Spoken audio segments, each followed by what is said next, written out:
Our last batch of highlights from the state tournament comes from the 4A class, where Allentown Central Catholic was back in the PIAA quarterfinals for the first time in a decade. This after the Vikings outlasted Jersey Shore 38-31 in overtime of the opening round.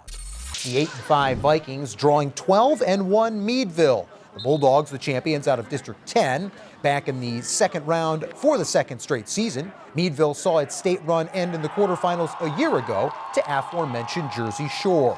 Bulldogs off to a blistering start Friday night. Opening possession, Meadville goes 80 yards, chewing up nearly 9 minutes off the clock. The 15-play drive capped off by this 14-yard TD toss from Gavin Longstreth to Kalan Simmons. That would be it for a team averaging 49 points per game and over 450 yards per outing.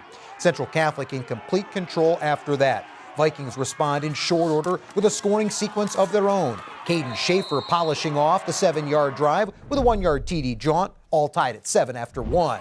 That's just the start of a huge night for Schaefer, who would find the end zone 4 times in total on Friday, scoring scampers of 30 and 20 yards, both in the second quarter, bookended around a 50-yard touchdown toss from Tamlin Ferguson to Jareel Calhoun, all of which helped the Vikings open up a 28-7 lead at the half, an advantage from which Central would never look back.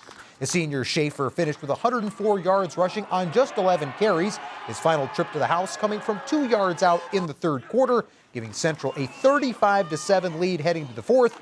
Vikings eventually got this one into Mercy Rule territory as Central advances to the state semis on the strength of a 50-7 victory Friday night.